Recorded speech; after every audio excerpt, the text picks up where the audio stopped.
ঈদের দিন সকলের বাড়িতে কিন্তু সিমাই রান্না হয়। আর সিমাইটা কিন্তু অনেকেই পছন্দ করে। যেমন আমাদের বাড়িতে সিমাই সবাই অনেক পছন্দ করে, তাই আমি ঈদের দিনকে এই প্যাকেট সিমাইটা রান্না করছিলাম। অনেক মজা হয়েছিল। সাধারণ লাচ্চা সিমাইয়ের থেকে এই রেডি লাচ্চা সিমাইটা কিন্তু অনেক মজা।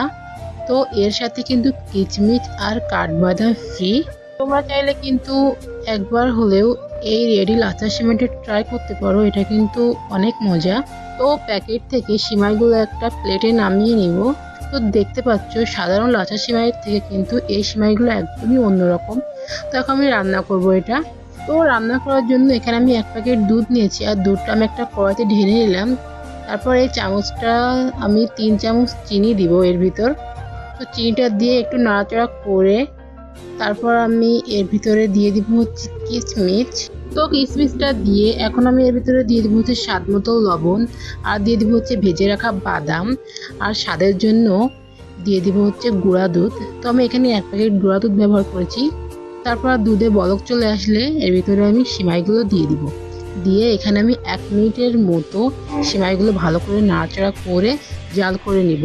তো 1 মিনিটের বেশি দেওয়া যাবে না, তাহলে কিন্তু সিমাইগুলো একেবারে গলে যাবে। এই জন্য 1 মিনিট পরই নামিয়ে ফেলতে হবে। দেখো এখন নামিয়ে ফেললাম। তো নামিয়ে তারপর এরপরে কাঠবাদামগুলো আমি কেটে ভালো করে উপর দিকে দিয়ে দিলাম। কতটা সুন্দর লাগছে না দেখতে। এটা দেখতে যেমন সুন্দর, খেতেও কিন্তু অনেক মজা। একটা দুঃখের বিষয় হচ্ছে আমি শেষ পর্যন্ত সিমাইটা ভাগে পাইনি গাইস। তো সিমাই খেতে যেয়ে দেখি অর্ধেক সিমাই আমার ছোট ভাই খেয়ে ফেলছে। তাই বলছেন কতটা মজা হয়েছে এই সিমাইটা। তো আপনারা যদি স্পেশাল দিনে স্পেশাল লাফা সিমাই ট্রাই করতে চান, তাহলে কিন্তু এই রেডি লাফা সিমাইটা ট্রাই করতে পারেন। এটা কিন্তু অনেক অনেক মজা। তো গাইস, আজকে যদি তোমাদের এই সিম্পল সিমাই রেসিপিটা পছন্দ হয়, তাহলে তোমরা অবশ্যই লাইক করো, চ্যানেলটাকে সাবস্ক্রাইব করো, আর পেজটাকে ফলো দিয়ে দিও। তো আজকের ভিডিওটা এই পর্যন্ত। দেখা হবে নেক্সট কোনো ভিডিও। এ পর্যন্ত তোমরা ভালো থাকো, সুস্থ থাকো, অ্যান্ড আল্লাহ হাফেজ।